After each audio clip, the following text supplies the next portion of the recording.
Итак, всем добрый вечер. Вы пока гуляйте свой праздник, а я продолжаю свою работу, потому что мне нет времени. Мне очень много дел, которые нужно успеть снять, показать и делать. И самое интересное, я знаю, что этот год будет очень насыщенный, будет очень много работ и очень много перемен в лучшую сторону. Так вот, я с работы и начинаю год. Добрый-добрый. Итак, дорогие друзья, род. Про род я снимала уже не раз. И прямой эфир был, и лекция «Родовое дерево» или «Древо рода». Я вам даже подарила ритуал «Алтарь предков» для того, чтобы получить защиту своего рода. Я снимаю этот эфир, во-первых, потому что давно надо было снять. Кстати, дайте выключу лайки, дизлайки. Алкашня не дремлет, может, опять, чтобы не мешали нам. Не будем давать им ни малейшего шанса. Это у нас салюты стреляют. Так вот, эту тему давно хотела еще раз озвучить, более так подробно. Еще мне все уши прожужжали уже, наверное, дня 3-4 про некую лекцию. Я же не захожу, не смотрю этим диванным могуйкам, что они там снимают, как, чего. Вот, посмотрите, скажите, пожалуйста, свое мнение. Ну, во-первых, зачем вы там сидите, вопрос к этим пустышкам, зачем вы идете? И, во-вторых, нет, вот там есть и ваши слова сказаны. Конечно, есть, а откуда им брать еще информацию, если не только не у меня? Как у меня одна знакомая говорила, у вас грех не украсть, столько всего хорошего, интересного. Ой, Господи, сейчас, секунду, я возьму эту ерунду. Ой, кто-то с пьянки, видать, проснулся только что, решили салюты стрельнуть. Добрый вечер. Дорогие друзья, давайте обсудим сначала эту хрень, которую мне скинули, а потом перейдем к сути темы. Значит, обсуждение про каких-то ликонов. Ликоны, там это великое дело. Раньше в древние времена люди эти ликоны делали, и у них дети, все хорошо было, все жили хорошо, счастливо с этими ликонами. Значит, ликоны, что такое ликон или лик? Изображение. Это раз, прояснили. Второй момент.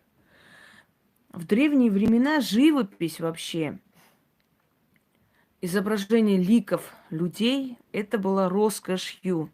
Бедные люди себе не могли позволить такое. Себе позволяли такое только высокородные люди, только императоры, цари, только князья, только, скажем, вельможи, сановники и так далее. Поэтому говорить народу, это, знаете, вот от хрень высосанная из пальца из ниоткуда, вот лишь бы что-нибудь там для привлечения лохов.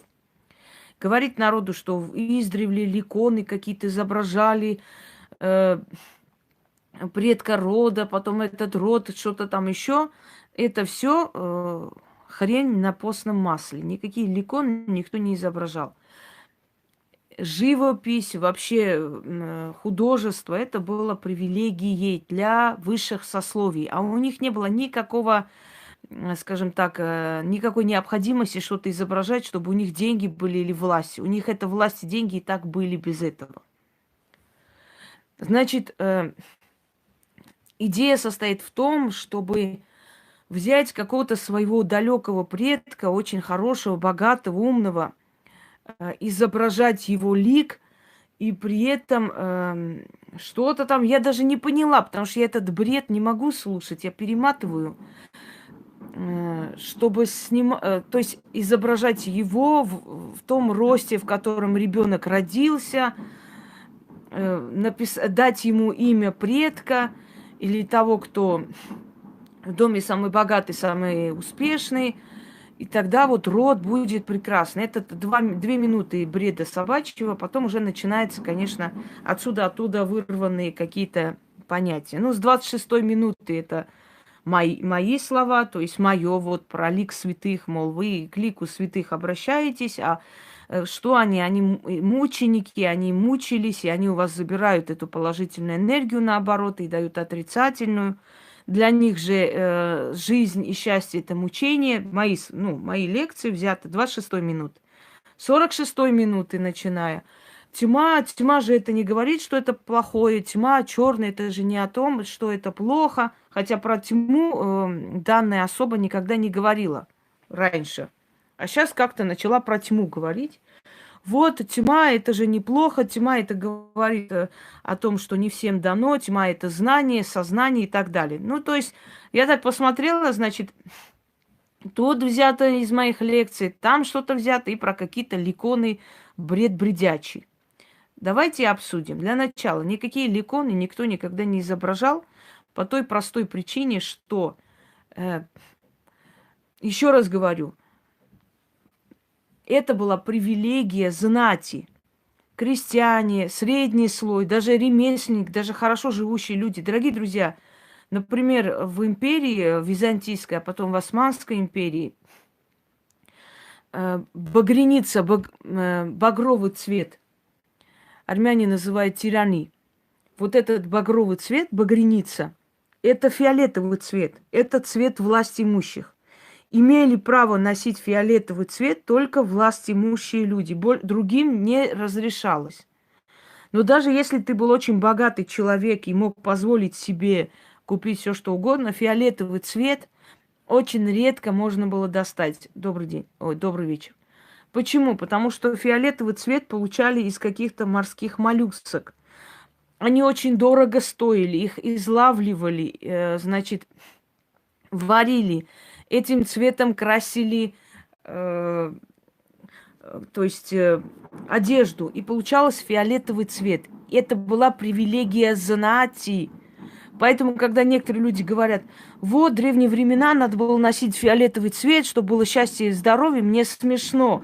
Мне смешно, как говорит профессор Преображенский, мне смешно, ей-богу, смешно. Потому что люди, абсолютно понятия не имея об истории, сидят, что-то рассказывают. Вот фиолетовый цвет раньше носили для того, чтобы было счастье и богатство. Откуда этот фиолетовый цвет они могли найти, если это была привилегия только императорской семьи? А потом привилегии только очень богатых людей. Фиолетовый цвет был очень редким.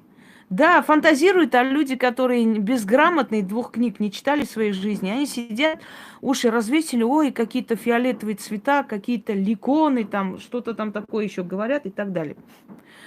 Потом багряницей начали называть красный цвет, кровяной красный цвет. Вот такой ярко-красный. После красили багряницу или красный цвет червень. Слышали? Червонное золото, красное золото. Червень от слова черви. Это армянская краска, вуртан-кармир называется в переводе. Красная червь или красный цвет червей. Значит, что это такое? Этот красный цвет получали от червей. Растение росло на Араратской долине, где собирались эти черви. Нигде это растение не уживалось. Было под страхом смерти, смертной казни запрет вывез червень вот этой краски, вообще этого растения за пределы страны. Точно так же, как китайцы одно время подвергали смертной казни тех, кто вывозил кокон, то есть вот гусеницу, кокон этого шелка, шелковицы, или как он называется, вот это вот улетело. Так вот, из Китая, знаете, как шелк ушел? Китай, да, шелкопряд тутовый. Из Китая, значит, ушел шелк таким образом. Одну из китайских принцесс специально взяли замуж. Богатейший дом, значит, арабских эмиров. Но тайно заключили договор с ее родителями, что она в своих волосах, в прическе вывезет коконы. Понимаете? Высокую прическу делали и что она в своих волосах вывезет кокон. Тайный был заговор между родителями, и они выдали дочь замуж. И она в волосах, в прическе вывезла кокон. И после этого в арабских странах, то есть в Персидский залив, тогда еще Персия была, извиняюсь, появилась вот это вот шелк. Вот с того времени римские императоры, значит, заказывали шелк и так далее. У каждого изделия, у каждой материи есть своя история. Когда люди не знают историю, когда люди понятия не имеют ни о чем, сидят, слушают, безграмотных людей обманывать очень легко. Сесть и придумать задницы все, что хочешь. Так вот, никакие ликоны рода никто не рисовал. Это раз. Во-вторых, было запрещено вообще изображать человека. Еще до средних веков было вообще под запретом. Делали нечто схожее на предков, но именно его черты нельзя было изображать. Считалось, что если изобразить черты человека, то его душу можно пленить, на этой земле удержать. Вот почему, например, в исламской культуре не разрешалось изображение и кукол, и всего. В мечеть зайдете, вы не увидите изображения животных или людей. Считалось, что туда вселяются джинны. Считалось, что люди по сути своей любят поклоняться всему, что они создают, и что со временем они начнут считать это святыми изображениями, поэтому было под запретом изображение человека или животного. Вот отсюда в исламской культуре, в исламской, вот, скажем так, живописи так хорошо развиваются вот эти все узоры, понимаете, растительные узоры, потому что куда-то надо было деть этот талант, этот порыв, вот эту страсть. И поэтому вот это вот растительный орнамент, вот мелкая живопись, да, Востока, она поэтому так развита. Дальше. Ликоны. Нет никаких ликонов, это первое. Второе. Нельзя изображать предка с твоими чертами и так далее. Почему? Даже если так на то пошло, если сегодня это можно сделать, да? Вы берете не только защиту предка, вы возьмете его душевное мучение, вы возьмете его судьбу. Судьбу предка брать нельзя. Здесь говорится, надо какой-то там ликон делать, чтобы вот судьбу предка взять, того предка, который был счастлив. Нельзя, это его судьба была, а здесь твоя судьба, понимаешь?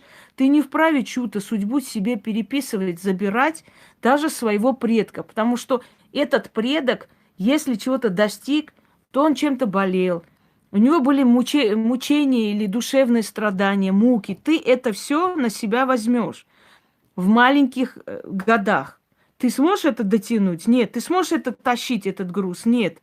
Так о чем вообще речь? Речь о том, что это придуманная сказка. Никакие ликоны никто не изображал, этого не существует. Придумал человек для того, чтобы просто привлечь народ. Дальше.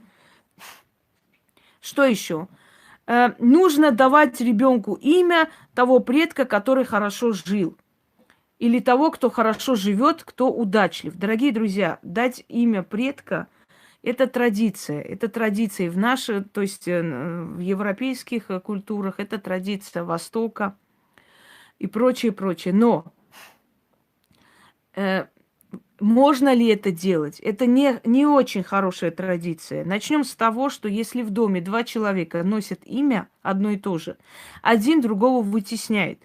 В этом доме постоянные ссоры. Или один должен жить отдельно от другого, или один другого вытеснит. Вот вспомните, дети, которым давали имя родители, чаще всего, я не говорю, что постоянно, есть исключения из правил, которые подтверждают правила. Дают имя деда. Дед через несколько лет помирает. Отец с сыном носят одно и то же имя, обязательно будут ссоры. Они не будут жить мирно. Они не будут грызться. В одном доме... Нет, я не пью шампанское, я вообще не пью. В одном доме нельзя носить двум людям одно и то же имя. Нежелательно. Вот именно поэтому даже в кавказских странах, народностях, там, традициях, обычаях, давая ребенку имя деда или бабушки, старались еще одно имя дать. Вот еще одно имя. Ну, например, там Семен, да, значит, Семен младший или Семен там средний. То есть говорили еще второе имя для того, чтобы не просто отличить, а чтобы как бы обмануть судьбу. Отсюда пришли вот эти вот клички, понимаете? Отсюда пришли эти названия и так далее. В честь умершего предка дают имя, но он умерший. Вы меня слышите или нет? Я говорю о другом. Так вот, дорогие друзья, вот давайте закончим вот этот разговор про эти ликоны и вот эту всю бредятину. Подобного ничего не существовало, не существует, и нет нужды такие вещи делать. Наш род нас оберегает без всяких там изображений, без каких-то там одно другому приклеить. Мой сын, чем старше становится, тем похоже становится на моего деда. Просто копия моего деда. И рассудительностью, и характером, и точно такой же плечистый, лицо, копия просто моего деда. Не надо ничего изображать, никого никуда приклеивать, никакие фотографии на это ставить, никакие черты приближать. Даже имя давать не нужно. Кровь, никуда не денешься. Это наш род. Никуда не деться. Когда я даю ритуал «отсечь проклятый род», я перед этим говорила, абсолютно отсекать род нереально. Многие говорят, вот отсечь род и так далее. Я сказала правильно. Одна говорит, мы не можем понимать, то вы так говорите, то не так. Я говорю, как надо. Надо иметь мозги, чтобы понимать, что я говорю. Я говорю, полностью отсечь свой род нереально невозможно. Ты свою кровь не поменяешь. Генетику не поменяешь. Это твой род. Но можно вот эту вот, знаете, гнилую ветку рода отрезать и оздоровить свой род. То есть отсечь вот тот род, тот отрезок рода, который дает не очень хорошее человеку, который идет уже вот эта вот гнилая ветка. То есть отсечь эту ветку и уже самому продолжить свой род более здоровый. Не нести ответственность за их содеянные, не нести ответственность за недостойные поступки недалеких, вот недавнешних предков, там мать, отец, может быть, и там родственники, может быть, дед с бабкой, да. Но в любом случае мы продолжители того рода, самого первого родоначальника, который идет. Дети, которые попадают в детский дом, не означает, что они лишены рода. Они точно так же продолжители этого рода. Даже если они не знают свой род, этот род следит за их судьбой. Род отслеживает их. Если отец с матерью оказались подонки и сдали ребенка в детский дом или бросили, да, отказались, это не говорит, что род не следит за этим. Это не говорит, что роду этот ребенок не нужен. Давайте пока маму оставим в стороне. Он продолжитель своего рода, потому что в роду этого ребенка, кроме матери, отца, бабки, деда и так далее, были еще предки, далекие предки. И далекие предки от него не отказывались. Если сейчас там отец и мать там пьющие или наркоман или еще кто-нибудь, это не говорит о том, что этот род бесполезный абсолютно. Ведь далекие предки могли быть очень хорошие люди. Слушайте, вы действительно меня уже достали. А как с семьей, которая приняла ребенка? Да, что значит как с семьей? Причем здесь семья? Вот вы давно у меня на канале, я вас выкидываю в черный список. Реально хватит, а? Причем здесь семья, которая воспитывает? Объясните мне, при чем здесь семья? А как с семьей, которая воспитывает? При чем здесь эта семья? Объясните. Я сейчас говорю про род. Семья здесь при чем? Какое имеет касание к этой теме семья? Вывели своими тупыми вопросами. Дайте человеку закончить, мать вашу. Да расскажу, скажу, потом зададите свои тупые вопросы.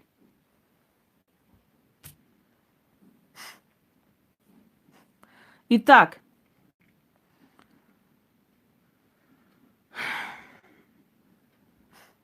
если ребенка сдали в детский дом, это не говорит, что этот ребенок не нужен своему роду. Это не говорит, что он лишен покровительства своего рода. Это не говорит, что у него весь род гнилой и ненужный. От этого человека может выйти, вырасти замечательный ребенок, замечательный человек, профессор, там, военачальник, гений, кто угодно. Итак, почему? Потому что есть родоначальники рода, есть далекие предки рода, понимаете, далекие предки, которые за этим ребенком следят, они ему помогают. Так вот, отсечь проклятый род, именно вот тот момент отсечь, когда пришли вот эти гнилые вот ветки родового дерева, понимаете, отсечь себя от этой части, от этого отрезка, когда род начал поганиться, портиться. Отсечь эту часть и соединить себя с более древней частью рода. То есть вот эту часть рода отсечь. Вот что значит отсечь род, отсечь проклятый род. Начать по новой, обновить, оздоровить. Вот к этому я дала вам этот ритуал. Теперь, смотрите, те, которые меня осуждают, гавкают на меня, что вот, вы говорите, нету реинкарнации. Я сказала, реинкарнация, говорю и повторяюсь, реинкарнация – это хлеб аферистов. Можете закидать меня камнями. Реинкарнация – это хлеб мошенников. Приходит человек, ты ни хрена не видишь, у тебя нет ни ясновидения, ничего-то еще, ничего нет у тебя. Что сказать человеку? Человек пришел к тебе на прием. Ты же должна видеть его проблему, чтобы он сказал, да, вы ясновидящие, я вам верю, помогите мне. Что сказать человеку, если человек никто? Вот взяла несколько книг, карты, там еще что-нибудь, и начала, значит, магичить по-черному. Человеку можно сказать следующее. Вот ты там в пятом воплощении что-то там натворила, или в прошлой жизни ты была каким-то непонятно кем, и вот поэтому теперь у тебя вот в этой жизни вот такое наказание. Надо очистить карму, надо кармические узлы какие-то там перевязать. Все, почесали тебе по полной программе, какую-то карму тебе, ты в прошлой жизни была какой-то царицей, причем стараются сказать тебе очень знаменательно, чтобы, знаете, твое эго затронуть. Мол, ты в прошлой жизни была очень там видный человек, ты в прошлой жизни... Одной вообще сказали, в прошлой жизни она была христианская мученица, и в этой жизни... И я спрашиваю, хорошо, по логике вещей, если ты в прошлой жизни была христианской мученицей, отмучилась, уже ушла, хватит. В этой жизни за что ты мучаешься? А вот за то, что я в прошлой жизни мучилась, я еще и за это и в этой жизни мучаюсь. Ну, бред собачий, бред. Ну, если кто-то верит, пожалуйста. А я еще раз повторяю вам, что версия реинкарнации – это хлеб аферистов. Сказать, вот ты реинкарнированная или там переродилась, вот ты в прошлой жизни была такой-то, в этой жизни за это платишь и так далее. Это самый легкий способ заработать на лохах, не потратив никакой энергии. Потому что очень легко и просто. Вот не дано тебе видеть, если ты видишь человека, скажем так, его судьбу, ты должна описать, да, чтобы люди поняли, что ты что-то можешь, видишь, знаешь. А это легче простого сказать. Вот в прошлой жизни там это было, а в этой жизни ты за это платишь. Все, до свидания. Вот, все, диагноз поставили. Я была, и ходят такие гордые, я в прошлой жизни там была Юлией Цезарем, понимаешь ли. Угу. Или мы приходим для того, чтобы опыт набраться, несколько жизней, перевоплощаемся, потом снова приходим. Я об этом уже рассказывала, 100 раз не буду говорить. Откройте эти темы и читайте. Теперь смотрите. Если реинкарнация существовала бы, значит, если бы реинкарнация существовала, вот я вопрос вам задаю, тогда рушится полностью вот это вот здание рода, она полностью разрушается. Если твои предки, умершие, переродились кто-то в Монголии, кто-то в Китае, кто-то в Перу, вопрос, как же тогда мы говорим, что предки, род нас защищает, что души предков нас защищают? Я одного очень умного Магуя когда-то давно задала ему такой вопрос. Я говорю, тогда объясните мне, вот вы говорите про род, про это, то, защиту предков. Как же они защищают нас, если они переродились, ходят? На что был ответ? Ну, такая рождается же половина. Вот сразу же, знаете, сходу придумали новую хрень. Половина рождается, другая половина где-то там ходит. Душа целостна. Душа – это память. Вот смотрите, почему человек, например, почему я говорю, если у человека с мозгом проблемы, я за это не берусь. Объясню почему. Когда человек разумный, когда его душа и его физиология на одном уровне, вот они нашли связь между собой. Душа снабжает, это подсознание, знание, это чувственность, это вот все вот это вот умение принимать, знаете, это седьмые чувства и так далее, с мироздания, принимать информацию. Вот мозг человека здоров и душа на высшем уровне. Вот они сошлись, и человек просто умный, талантливый, гениальный. Там разные бывают уровни, степени. Если мозг человека и душа человека не сошлись, не нашли вот этот вот контакт, то человек недоразвит, то человек болен, то человек отсталый, понимаете?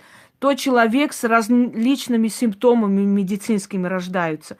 Этому человеку ты не поможешь. Его душа не контактирует с его мозгом, с его физиологией. Они разного уровня, понимаете? И поэтому ты никак не сможешь. Лечение мозга просто нереально. Потому что мозг – это вот антенна, которая ловит, вот так вот, как вам объяснить в более грубой форме, антенна, которая ловит сигналы души просто и воплощает в жизнь. Если эта антенна испорченная, телевизор не показывает. Согласны? Если антенну разбить, телевизор не покажет. Вот мозг – это телевизор со своей антенной. Понимаете?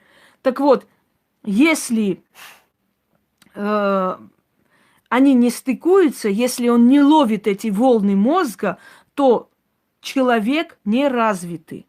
Вот как получается. И поэтому, когда приходят, говорят, вот там, значит, у ребенка там симптом Дауна, у ребенка симптом... Я говорю, дорогие друзья, можно жить без руки, можно жить без глаза, можно жить без ноги, можно в парализованном виде лежать и писать стихи и книги. Но если мозг болен, если задет, если мозг не развит, здесь я ничем не помогу. Это нереально.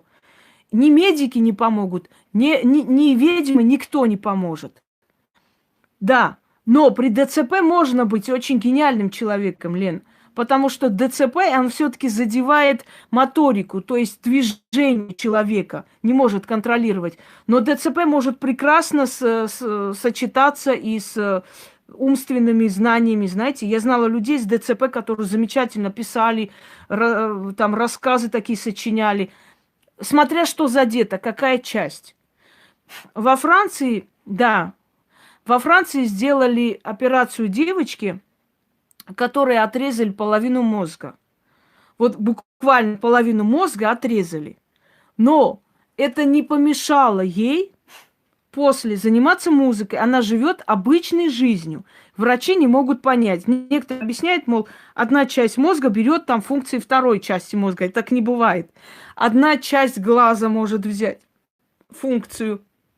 У слепых людей вместо зрения может быть осязание очень высокие. Вот это вот чувство, знаете, они могут запахи чувствовать за километр. То есть у них все тело становится очень чувствительным. Они всем телом своим чувствуют, понимают, где находится и что. Но, дорогие друзья, если мозг мозг, два полушария мозга имеют совершенно разные функции. Одна полушарие может отвечать за зрение, за то, за это. Ну, кстати, зрение отвечает за затылочная зона мозга. Поэтому люди, которые падают, ударяются очень сильно затылочной частью мозга, могут лишиться зрения или на время, или навсегда. Так вот, это о чем говорит? Что одна часть мозга, если отрезана, человек должен, можно сказать, абсолютно, ну, или неподвижный быть, или какие-то функции должны быть отключены. Но она живет обычной жизнью, даже более талантливой, чем другие дети. Это говорит о том, что помимо мозга у нас еще что-то существует. Это душа. Душа управляет. Вот душа и мозг нашли общее звено. Душа и мозг нашли контакт между собой. Все, человек будет талантлив, человек будет на высшем уровне. У человека все получится. Если душа и мозг не стыкуются, все, человек отсталый, человек с разными симптомами. Ты ничего не сделаешь, это бесполезно. Есть дети-инвалиды, сидят на коляске, компьютерные гении просто. Там такие вещи, так картины пишут, что угодно. Душа и мозг нашли общую состыковку. Но есть высокие мужики, как медведи, знаете, а все равно интеллект низкий. А все равно пытаешься из него сделать человека, читаешь, объясняешь какие-то, это бесполезно. Он не воспринимает это все, не понимает, и ему это не надо, и он не понимает, почему он должен это все читать, узнавать, ему это неинтересно. Потому что душа и мозг не нашли общую состыковку. Все, душа не того уровня, низкого уровня душа, понимаете? Вот отсюда и название душонка. Дальше пойдем. Род. Верховный бог у славян. Род. Тот, который создал все живое, создал даже богов и создал, значит, человечество. Но почему-то считается Перун. Потому что род руководит подсознанием человека. То есть жизнедеятельностью, воинами и прочее, прочее, это не его. Он создал личность человека. Род руководит его душевными качествами, внутренними. Дальше. Какая разница, художники болели эпилепсией или нет? Какое имеет отношение эпилепсия к даунизму, к ДЦП? Объясните мне, пожалуйста. Я говорю об отсталом мозге. Отсталый мозг, который не понимает ничего. Что мне, перечислять все эти симптомы? Причем здесь эпилепсия? Объясните мне. Эпилепсия – это вообще дыхательные функции. Они имеют отношение к мозгу, но не настолько. Отключается здесь, в мозгу, в голове, тело забывает, как дышать, начинает задыхаться. Начинает отключаться, начинает вот это вот падание в обморок, потому что кислородное голодание мозга начинает биться. Причем здесь эпилепсия? Объясните. И даунизм. Объясните мне.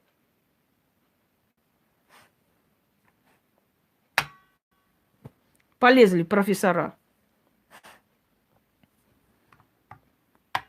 Не только великие художники болели эпилепсией. Эпилепсией болели очень великие люди. Македонский болел эпилепсией. Юлий Цезарь болел эпилепсией. А еще у них была мигрень. Мигрень называют болезнь гениев, потому что мигрень в основном, это половина головы болит. Именно та полушария, которая отвечает за умственные напряжения. Дальше что делать теперь? Вот прям думаешь взять просто сразу... Закрыть этот чат, чтобы никто ничего не писал. Дальше. Род.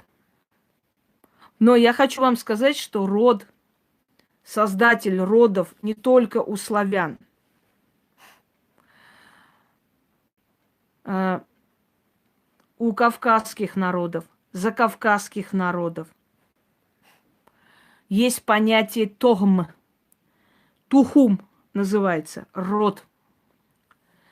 Значит, чем обусловлено понятие рода? Во-первых, генетическая связь. Во-вторых, физиологическая связь. То есть схожесть когда семья фотографируется, вы можете видеть очень много схожих черт лица. В-третьих, традиции, обычаи. В-четвертых, определенные обычаи этикета, то есть законы этикета. Вот у нас в семье вот так принято, в нашей семье вот так должно быть, в нашем роду есть очень крепкие роды, которые образуют просто целые селения, города, вот однофамильцы. Есть среди нас люди, и в чате в том числе, которые могут сказать, что их фамилия, например, вот такого-то там области, Тамбовской области, целое село вот таких вот, как мы там, Провоторовых. Вот наша фамилия, наш род оттуда. То есть есть очень крепкий род. Дорогие друзья, род передает и душевные качества, и моральные качества, и традиции, и обычаи, и черты лица, и черты характера. То есть вы чувствуете себя частью одного целого рода. Вот у нас в роду все голубоглазые, а вот у нас в роду все курносые. Вот у нас там в роду... Да при чем здесь грехи родителей? Забудьте про то, что там в церкви они вам сказали. Вот у нас там в роду, значит, вот такие у меня были предки, да? А у меня вот род идет там, крестьянский род у нас. У нас вот такой-то. Причем род благородных, род крестьян очень возможно отличить. Воинская каста и прочее, прочее. Я как-то снимала, если помните, каста воинов и прочее. Дорогие друзья, род он настолько сильный, настолько реально действующий до сих пор механизм, что даже не понимая чего-либо, да, почему меня ненавидят, изучая это все, вы можете понять, потому что есть касты, кастовое разделение родов, каста воинов, каста торговцев. Это что за фамильярность? Купцы называются, каста, купеческая каста, каста крестьянства. Вот приходит человек, вот девушка, женщина, поступила на работу, нормальный человек, такая вся человечная, добрая, общительная, всем там торт принесет, со всеми поговорит, как-то по-человечески, но ее ненавидят, ее не любят. К ней пренебрежительное отношение, ее пытаются унизить. Она не понимает, в чем проблема, за что. Вот не понимаете этого? Подойдите к зеркалу, посмотрите на свои черты лица и посмотрите на черты лица тех людей, которые вас ненавидят. Теперь посмотрите. У вас прямой нос, правильные благородные черты лица, пухлые губы, как правило, волосы либо волнистые, либо прямые, длинные пальцы, ладонь угловатая такая, длинноватая, длинные руки и так далее. Не имеет значения, сколько вы весите и так далее. Эти черты все равно у вас сохраняются. Высокий лоб, открытый, череп долговязый, немножко длинноватый и так далее. Что это? Это каста воинов. Каста воинов кто были? Каста воинов были люди, которые не просто воевали, они были привилегией. Кто становился императором из касты воинов? Он воевал, он привилегии какие-то имел, потом его ставили военачальником, потом дальше его род начинал править. Вот они, императоры, цари, каста воинов, каста благородных. Теперь посмотрите на тех, кто вас ненавидит на этой работе. Круглый нос картошкой, глубоко посаженные близко глаза, рабочие руки, волосатое лицо, узкий лоб. Что еще? Выпирающие плечи, крестьянское телосложение. Ты ничего не сделал этим людям, они тебя ненавидят. За что? Почему? Генетическая память генетическая ненависть к касте воинов, крестьян. Касты крестьянства, касты вот торгашей. Если муж с женой сходятся, вот они друг друга любят, понимаете? Вот они любили друг друга очень. Но она из касты воинов, а он из касты крестьян. Он будет всю жизнь ненавидеть, все время будет топтать ее, все время будет принижать ее, потому что генетически он не понимает, за что. Иногда говорит, я не знаю, почему я тебя обижаю, но вот я не могу понять, почему я так себя веду. Не могу я объяснить. Вот прости меня, я тебя люблю, но все время хочется тебя обидеть. Почему? Потому что он из касты крестьян, то есть он из касты торгашей. Она из касты воинов. Ненависть к ней, желание ее принизить. Потому что в ней воинский дух. Во-первых, он чувствует себя слабее рядом с ней. И во-вторых, он хочет ее принизить, почувствовать себя хорошо. То есть он отыгрывается за своих предков, которые когда-то, может быть, были крепостные у этих воинов, у этих правителей. Понимаете? Если встречаются двое из касты воинов, это люди, которые могут и грызть, но они никогда не расстанутся, они будут вместе. Никто другого не предаст, никогда. В трудные минуты они друг другу придут на помощь. В трудные минуты они обязательно друг другу, самовыручка у них очень развита. То есть они могут злиться друг на друга, как два воина, две сильные личности, но они никогда друг друга не предадут. Они друг в друге уверены, как два воина. Теперь, муж из касты воинов, она из касты крестьян. Не обязательно, чтобы у нее угловатое было там тело. Может быть, и в касте крестьян красивые женщины могут быть, потому что касты перемешивались, да. И, естественно, очень может быть... Индусы же не зря обращают внимание на такие вещи. Чтобы брак был счастливый, каста должна быть одинаковая. Так вот, может быть, она где-то интересная, красивая, может быть, такая пухленькая, неважно, мужик полюбил ее. Вот он благородный, он для нее это делает, то делает, он хочет, чтобы она ездила, за руль сажает ее, учит ее, вкладывает деньги, возит по этим всем салонам красоты, чтобы она выглядела достойно и так далее, и так далее. Но она крестьянка, она из касты торгашей. Она не понимает этого всего. Она все равно будет торгашкой. Он будет давать ей много денег. Она будет ходить, покупать пестрые одежды, ходить как цыганиха. Она все равно она ничего не поймет в этом всем. Все это насрет, все это разбазарит. Все эти деньги, которые муж приносит, туда-сюда выкинет. И в итоге останется опять ни с чем. Потому что она из касты крестьян, понимаете? Она из той касты, генетически ее код такой. Она должна была встретить такого же, как она сама. На своем же уровне они были бы счастливы. Они бы друг друга поняли. Потому что и он такой же, скажем так, безвкусный, без ничего. И не старается ее ни учить, ни возить никуда.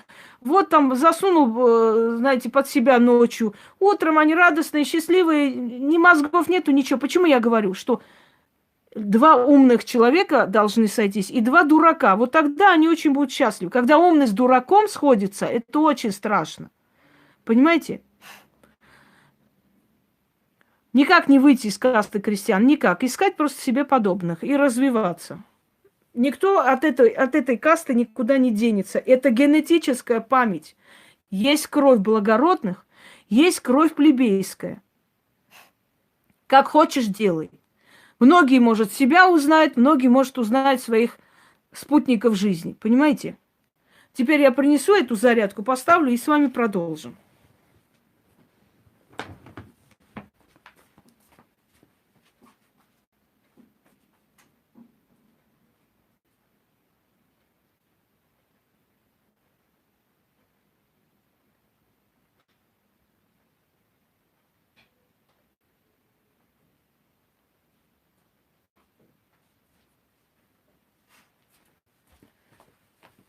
Дело не в том, что кто-то плохой или кто-то хороший. Многие создают, в основном умственная работа. Работа, связанная с творчеством, это каста воинов. В основном работа, связанная с торговлей, с этим всем, это каста крестьян и торговцев. Ну, тут ничего плохого нет. Есть внутри человека, понимаете? Господи, что ты пишешь? Если дети родились у разных каст, они какой-нибудь из них примкнут. Со временем вы поймете, больше от воинов они получили или от касты крестьян. Подождите секунду, сейчас заряжу. То есть поставлю на зарядку. Ради бога, давайте мы здесь не в викторину играем, как это понять, как это не понять. Все.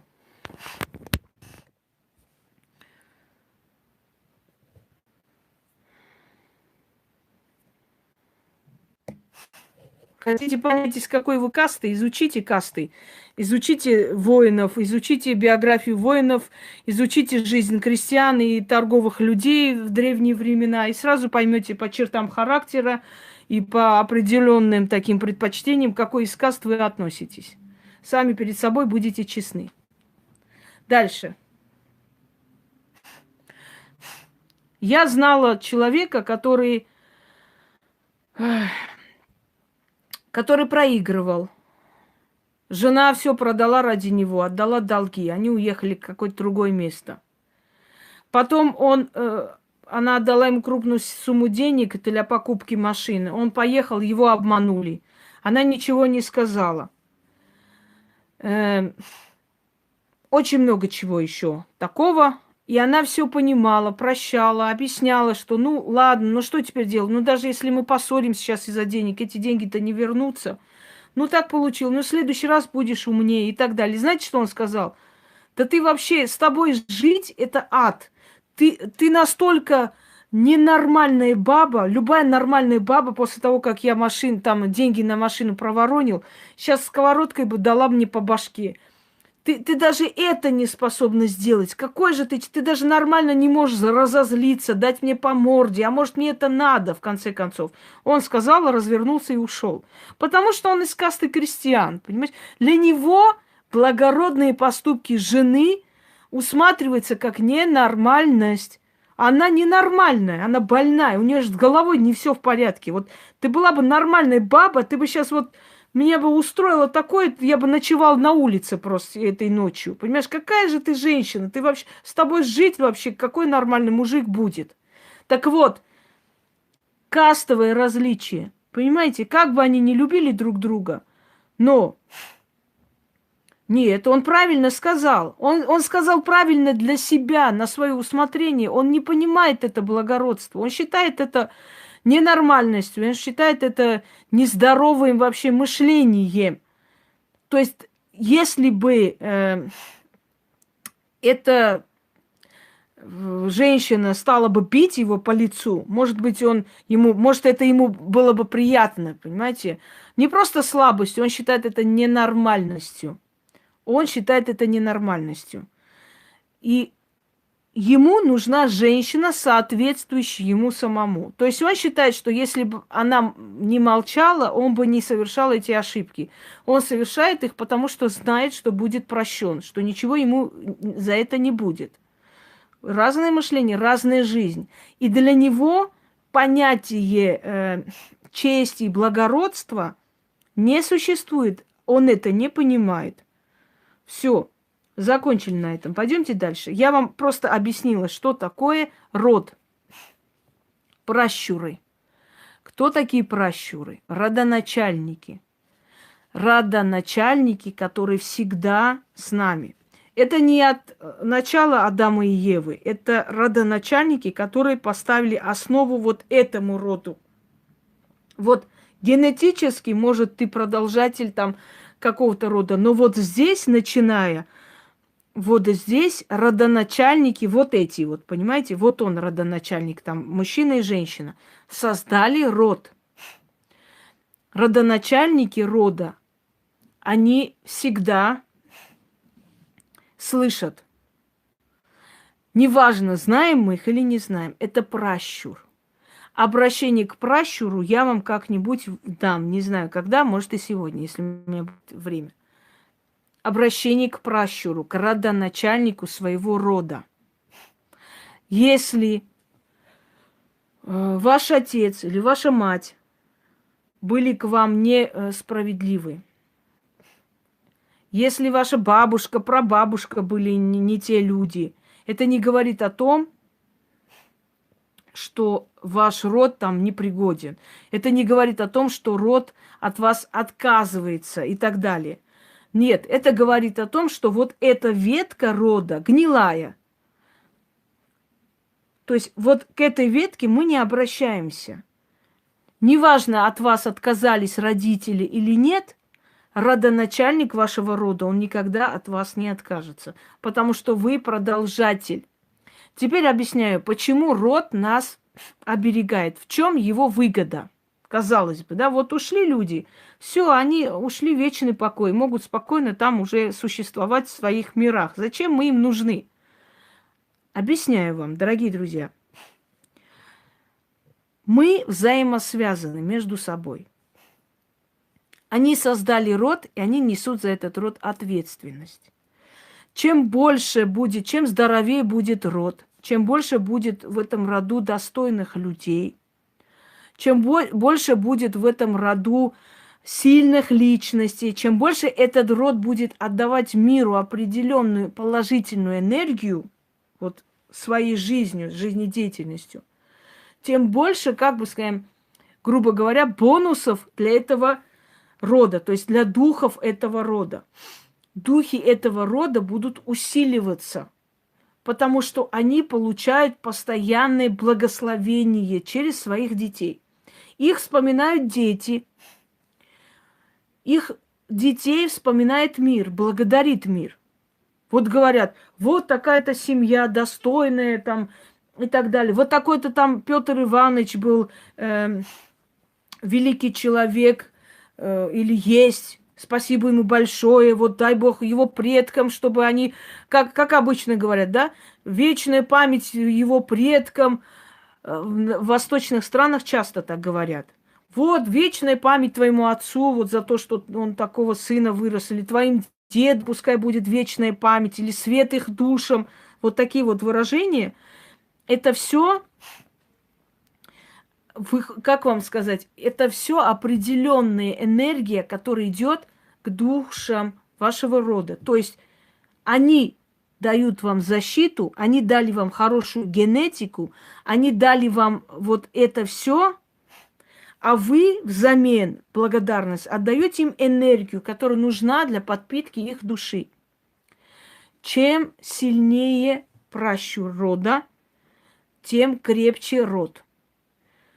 Род может быть различный, различные функции нести. Есть, например, если уж вот такие вот династические адвокаты, да, вот адвокаты, они друг за другом адвокаты. Дед был адвокат какой-то там уезда и так далее. Есть в Москве такие адвокаты, у которых вот это вот в роду есть, понимаете? Это вот идет из поколения в поколение, адвокатура, тяга к этому. То есть дано расположенность этих людей к этому. Есть династический род ведьм, есть династический род знахарей, есть врачи, есть династия актеров, понимаете? Об этом уже сказано. Алтарь рода называется, алтарь предков. Открываем, смотрим. Что значит, если род закрыт? Что за хрень ты несешь? Музыка ветра. Род как может быть закрыт, если вы рождаетесь, мать вашу? Кто-нибудь вам сказал, а вы прибежали, как ослы уши развесили, род закрыт у них. Если род твой закрыт, значит, ты бы не родилась на свет. Если ты родилась, значит, твой род открыт и продолжается. Что за хрень ты несешь, женщина? Ой, Господи, откуда эти тупорылые сюда лезут, а? Рот закрыт у них. Рот может и закрыть, но род навряд ли. Это точно так же, как некоторые говорят, что вот у вас нету души, вашу душу украли. Я говорю, а как ты жрешь, пьешь, спишь, твою мать, если твою душу украли? Если твою душу украли, ты бы сейчас в гробу лежала и гнила, а не ходила тут по улицам. Рот закрыт у них. Угу. Так вот, дорогие друзья, первое, что я хочу вам сказать. Именно потому и не существует никакого перерождения, реинкарнации, потому что один раз приходит человек в этот мир и уходит. Откройте эти темы и смотрите сами, потому что я одно и то же 100 раз не могу повторять. Добрый вечер. Второй момент. Наш род оберегает нас и взамен получает от нас энергии памяти. Чем сильнее мы становимся, чем более известные мы люди, чем больше мы делаем положительно в этом мире, тем больше идет энергии нашему роду. Они нас защищают, а взамен получают энергию благодарности. Понимаете, да? Следующий момент. Разрубить или отказаться от проклятого рода, это значит отказаться от того отрезка рода, который недостойно живет. Обновить род, обновить кровь и начать новую, то есть продолжение нового рода от себя уже продолжить, но отсечь, чтобы не нести ответственность.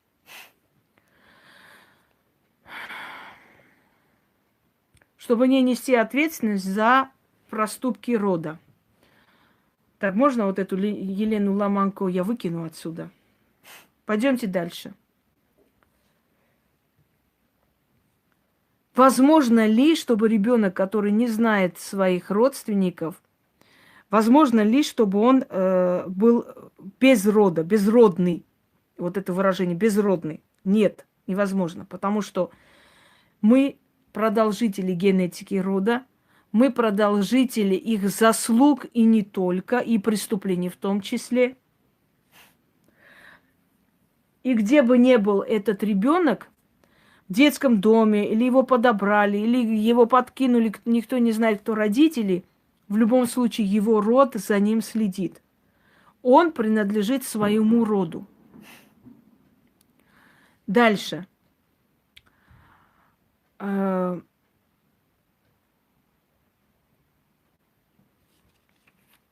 Что еще?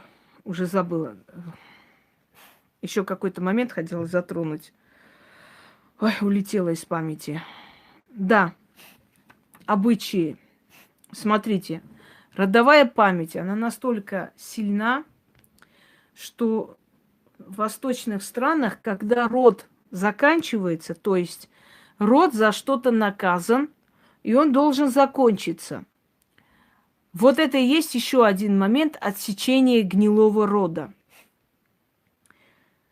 Начинают в семье, начинают в роду умирать мальчики. Именно мальчики. Рождаются, умирают.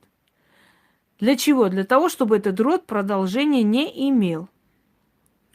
И на Востоке существовала определенная традиция. Другая семья, желательно, чтобы эта семья была другой веры, другого вероисповедания. Если это христианская семья рождает детей, то, значит, они берут в друзья мусульман. Если это мусульманская семья, то берут в друзья к себе, то есть соратники, христианскую семью, и происходит определенный обмен. Вот это и есть отсечение рода, то есть гнилого рода, и продолжение дальше, без вот этого отрезка момента, заканчивается ответственность, да, вы уже не несете эту ответственность для того, чтобы ваш род продолжил. Что происходит? Происходит следующее. Поскольку мальчики в роду все время умирают, то приглашают эту семью, братаются с ними и заключают определенный договор. С рук женщины, матери берут ребенка, отдают этой женщине. Она говорит,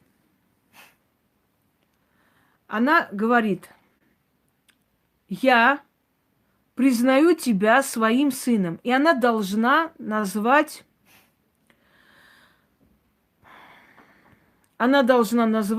этого мальчика тем именем. Слушай, Алия, пошла отсюда на 3 буквы.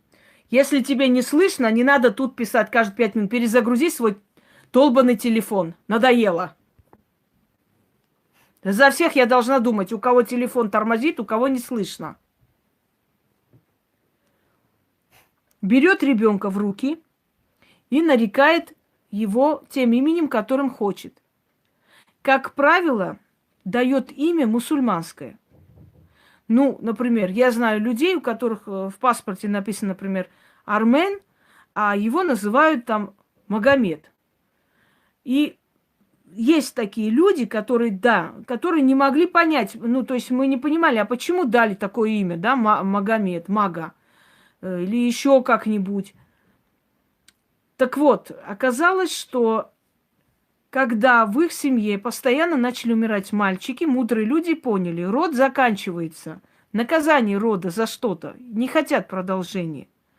Вот смотрите, насколько это серьезная и реальная вещь. Просто люди, увидев столько вот это вся вранья этих магуев, начали воспринимать магию как сказку какую-то. Знаете, за 5 минут верну мужа, за 2 минуты, и они уже всерьез не воспринимают магию. Так вот, начали умирать мальчики. Прям рождаются, несколько месяцев умирает, род заканчивается. И делает следующее. Находят семью или есть у них знакомые, мусульмане, приходят, берут ребенка в руки, эта женщина говорит, я признаю тебя своим сыном и называю тебя таким-то именем. Все.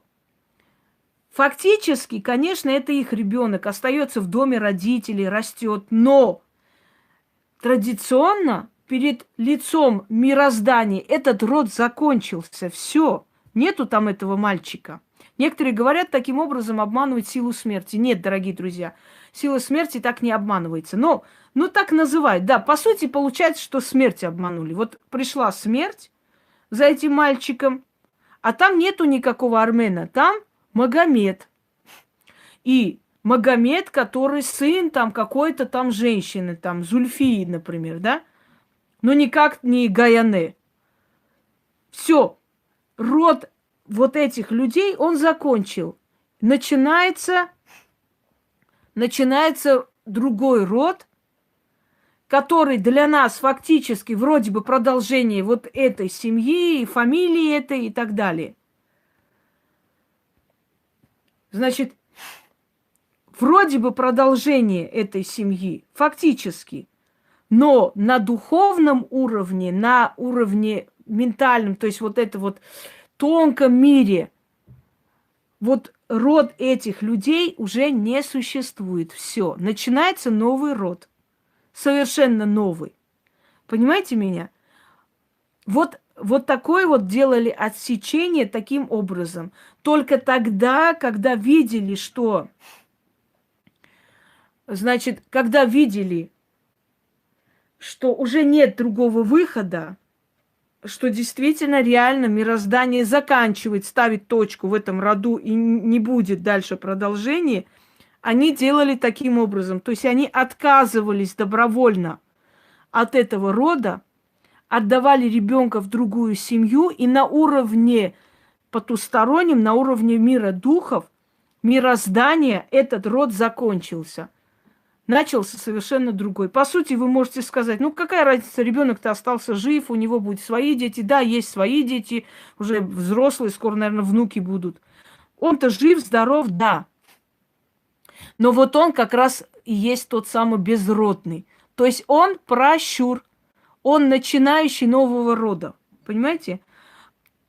Его предки, конечно, ему покровительствуют, но уже не имеют... Вы задницей слушаете или каким местом? Вот каким местом вы слушаете Любовь Пономарёва? Каким местом вы слушаете полчаса? Скажите мне. Вот этот мальчик, он становится пращур. Теперь, когда я вам даю ритуал отсечения рода, проклятого рода, и начало вашего, вот вы, дорогие друзья, отсекая от себя проклятый род, то есть ту часть рода, которая не нужна, вы тоже становитесь пращурами. Да. бабушка, дедушка, мальчики и девочки, бывают, умирают.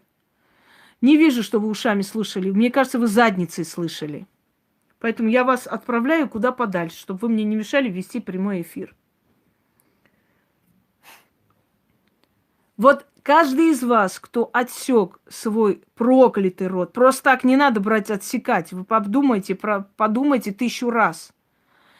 Отсек проклятый род и начал с нового листа историю своего рода, он становится пращуром. Понимаете? То есть родоначальником нового рода.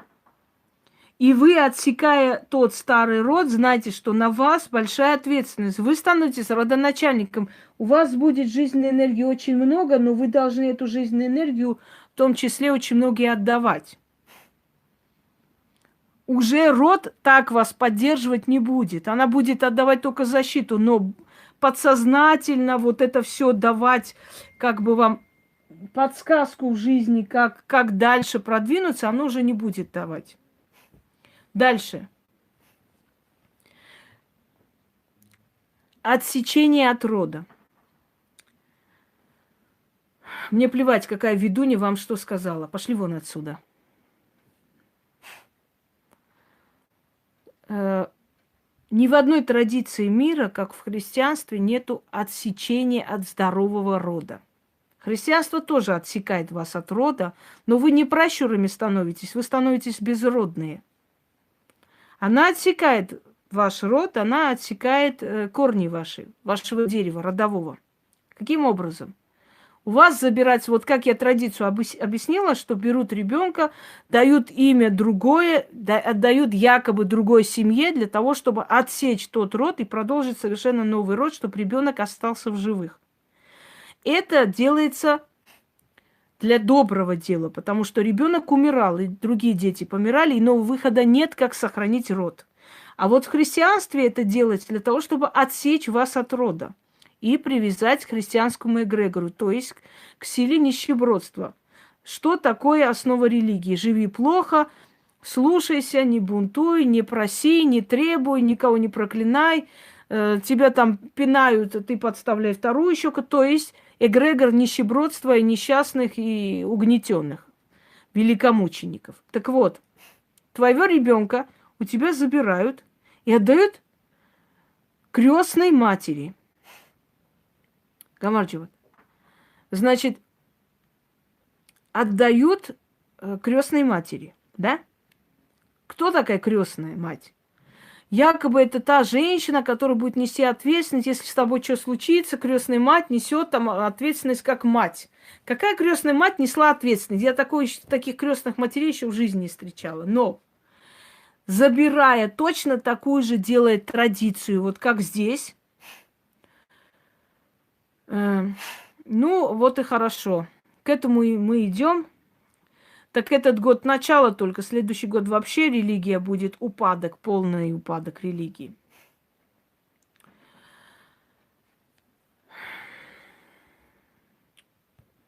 Мне не интересно, что ваша тетя кому рассказывала. Теперь послушайте. Вот в христианской религии, да, делается точно такое же отсечение рода. Если мы там видим в физическом уровне, Лариса, я не вам говорю, если мы видим там на физическом уровне, что да, умирали дети, а теперь живой, то здесь мы, значит, что за Анна, я не могу понять.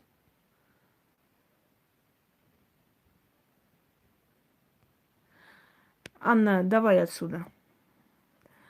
То здесь мы на духовном уровне, то есть это не видно, но это со временем показывается. Это абсолютная реальность. Абсолютная реальность, понимаете? Забирается ребенок, отсекается от рода, отдается абсолютно другим родителям.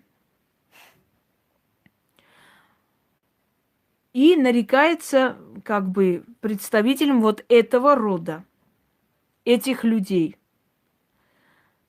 Абсолютно здоровый род отсекается. И каждого из вас так отсекли.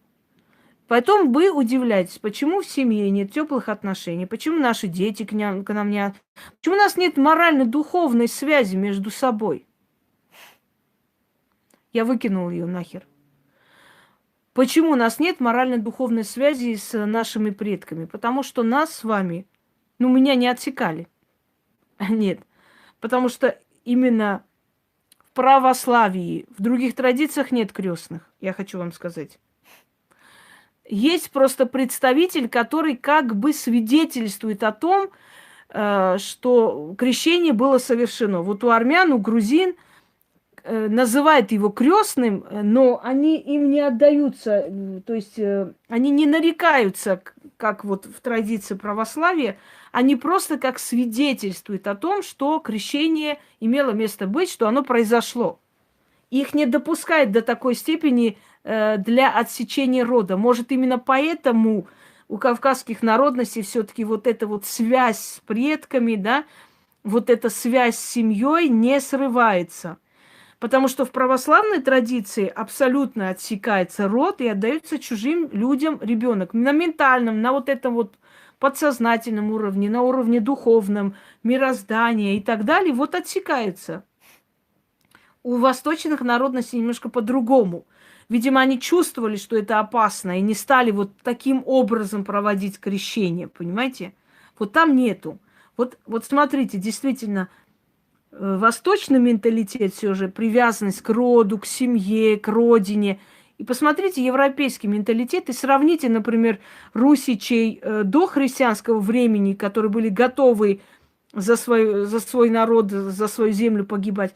И вот сегодняшняя молодежь, посмотрите, чем дальше, тем они, да, чихать, да что там, да нахрен надо, да еще не хватало, чтобы мы там и так далее, и так далее. Так вот, род имеет с нами связь до конца наших дней. Потом мы, после того, как нас нет, уже в этом мире не будет, мы будем оберегать свой род. Дальше.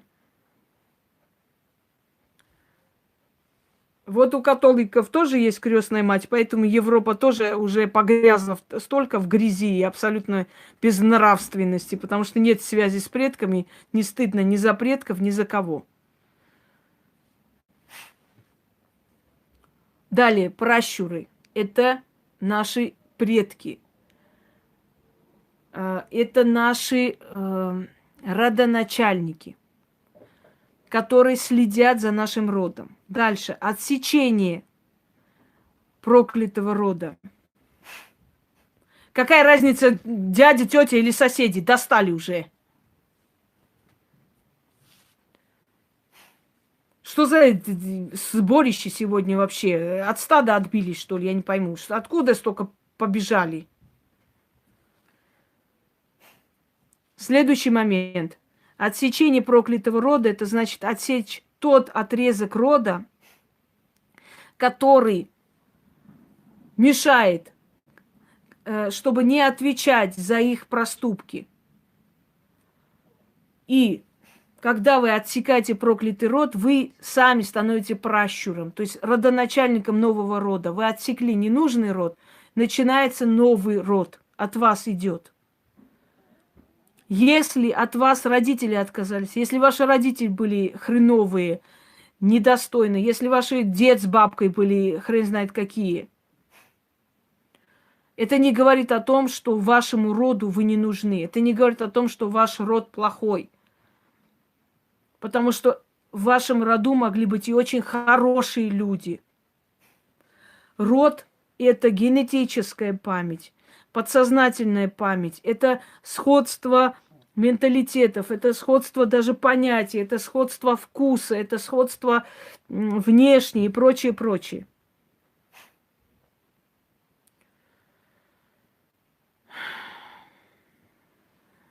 Дальше. Кастовое есть подразделение рода. родоплеменные отношения. Она настолько сильна, что через тысячелетия генетическая память человека, это уже уходит под сознание. Человек не понимает, почему, значит, почему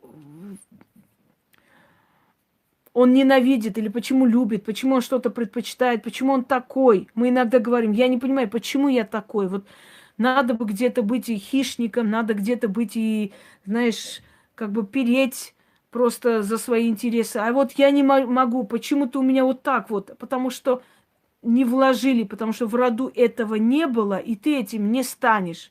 Если люди помрут с голоду, не пойдут воровать. Потому что у него вот такой род, понимаете, он не способен, не может себя заставить. Для него это нереально. Ему легче, он предпочитает умереть, чем сделать то, что нельзя. А есть человек, для которого вранье, воровство, хабальство, в порядке вещей, вот он такой. Его и могут посадить, его могут и там, я не знаю, наказывать. Он все равно будет продолжать в том же духе. Он такой. Он такой, ничего с этим не сделаешь. Родовое это, понимаете? Род у него такой. Семейные, говорят. У нас это семейное. Люди встречаются, любят друг друга. Но они из разных каст, из разных родовых принадлежностей. И они не могут понять, почему они друг друга мучают. Вроде любят друг друга, не получается у них. Но чаще всего все-таки встречаются одинаково. Если это счастливый брак, это обязательно то одинаковая родовая принадлежность. Понимаете? Разделяются касты воинов. И каста... слово «нищеброд» означает «нищий духом», не только в денежном плане. Вот что значит «нищеброд». Нищий и духом, и в познаниях, и в разуме нищий. Это нищеброд. Нищебродство – это духовное, моральное нищебродство, понимаете? Можно быть миллионером, но быть нищебродом. Я знала такого миллионера, который в туалете воровал эти рулоны. Миллионы у него есть у человека. А я, например, не миллионер, но я могу сказать, что я дарила людям подарки очень дорогие. Я не миллионер. Вот он нищеброд, а я богатый человек, потому что я могу себе позволить подарить то, что хочу человеку. Вот взять и подарить. У меня рука поднимется, взять и взять. Это не имеет значения, кому ты написал. Ты спрашиваешь, что такое нищебродство? Я тебе объясняю. Когда я говорю нищебродство, это не говорит о том, что человек, вот он бедный, у него денег нет на хлеб, значит, мы над ним смеемся. Нет. Нищебродство – это моральная нищета, это духовная нищета. Это скудоумие. Понимаете, что такое нищебродство? Если человек не нищеброд, он может 2 копейки не иметь, но потом поднимется, яхты купит. А если человек нищеброд, он может отцовское имущество разбазарить, туда-сюда выкинуть и остаться ни с чем, с голой задницей опять. Это сознание, это нищенское сознание. Вот что значит нищебродство. Вот у него есть, я его ненавижу, пусть он сдохнет. Почему у него есть? Он нищеброд. Как Шукшин сказал, не стыдно быть бедным, стыдно быть дешевым. Вот это дешевые люди, это нищебродство. Когда человек не хочет создавать, когда человек не хочет созидать, когда человек не хочет подниматься, но ненавидит тех, кто создал, это нищебродство. Гордиться тем, что у меня нету. Интересное слово нищебродство. Я вам объяснила. Когда я говорю нищеброды, я не смеюсь над бедно живущими людьми. Я тоже жила бедно, но я не была нищебродом. Я не ходила в чужой дом. Если меня чем-то угощали, я не ела так, чтобы все думали, что я голодная. Нет. Я умеренно себя вела. При всем, что у меня не было денег, я все равно могла перекроить свои одежды. Выходили, всем казалось, что я в каких-то бутиках одеваюсь, и что у меня богатые любовники. Всем. Потому что я не вела себя как нищеброд. Понимаете? Ой, пойдем в ресторан, посидим, пивка там угости меня. Я не вела себя как нищеброд, и никогда никто не догадывался, что я тяжело живу. А есть люди, у которых миллионы, у которых богатейшие машины, они машины покупают, квартиры покупают, а твои несчастные, бедные 5000 рублей годами не дают. Понимаете? Годами долг не выдают. Это нищеброды.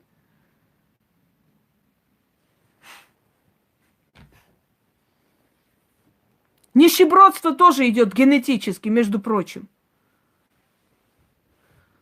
Что пишет, то и пишет. Не у тебя будет спрашивать, Кристина. Все, давай отсюда. Хватит. Закончили про этих нищебродов и спор между собой. Есть вопросы насчет рода? Вот теперь задавайте. Ужас какой-то. Полупьяные, что ли? Я не могу понять. Одна я сегодня не пьяная.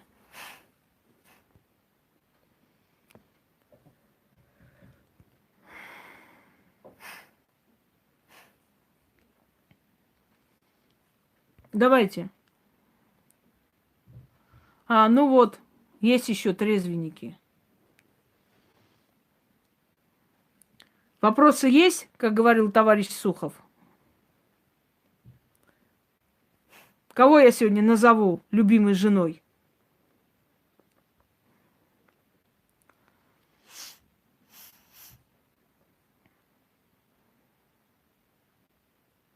Ну, что там за вопрос? Нету вопросов.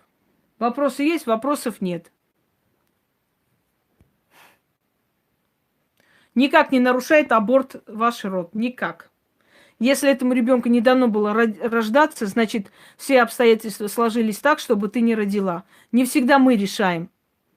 Иногда решают и другие силы вместо нас. Какой еще вопрос есть?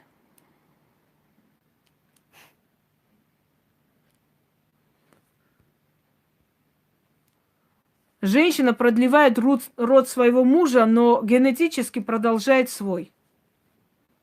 Фактически продлевает род мужа. Если у вас есть самоубийцы, алкаши и так далее, сами делайте вывод, надо ли отсечь от себя этот род или дальше продолжать. Чего? Никак не влияют межнациональные браки на род. Роды делятся по кастовому методу. И неважно, к какой нации ты примкнул. Каста, род остается то же самое. Ну как влияют? Влияют ли? Ну влияют разные традиции, разные обычаи и так далее. Замерзшая беременность почему пошла нахер отсюда? Я не медик. Пойдешь, врач скажет. Если нет детей, то род прекратился. Но если нет детей, наверное, не призраки будут между собой сношаться и рожать тебе внуков. Правда ведь? Такой интересный вопрос задали, охренеть. Если детей нет, род прекращается? Не прекращается, соседи продолжат.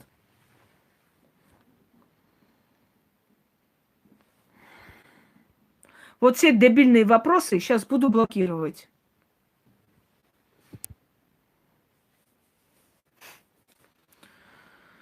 Да уж.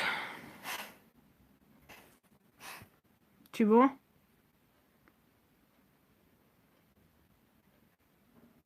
Не надо сразу бегать и становиться пращурами или обращаться к пращурам. Погодите. Обдумайте все, что вам дают. Как узнать о своем роде, если мало о нем знаем? Начинается. Алкоголик муж повлияет дальше на род? Повлияет, генетически повлияет, очень даже. Господи, какие идиотские. Если женщина после развода, к какому роду она относится? Твою мать, вот реально, откуда вот это быдло берется? Скажите мне, объясните, я не могу понять. Причем здесь твой развод и род, и генетика, и кровь, и предки? Объясните мне, при чем здесь твой развод? Если собака за жопу укусила, к какому роду ты теперь относишься? Скажи, пожалуйста, ты уже отсеклась от рода или дальше продолжаешь? Хочу узнать. Мне очень интересует этот вопрос.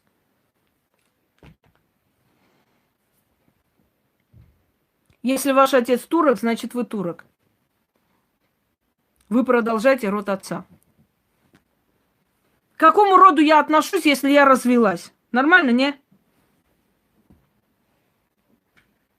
К этому, к роду этих беглых крестьян.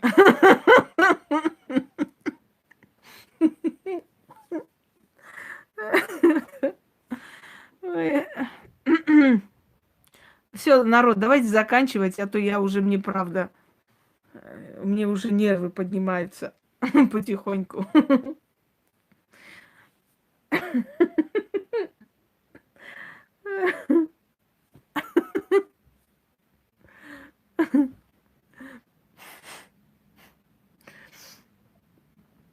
Ага. Денисова из говногруппы притащилась. Решила подшутить. Ну, то не Алена имею в виду, там Елена некая. Ну, я же поняла, что это клон созданный. Да, господи, пускай. У них сегодня в этом году последний год. Все-таки пускай порадуются чуть-чуть. Уже заканчивается их жизнь потихонечку. Я же сказала, в этом году многие могуйки навеки вечные почуют. Все, дорогие друзья, закончили разговор. Всем удачи!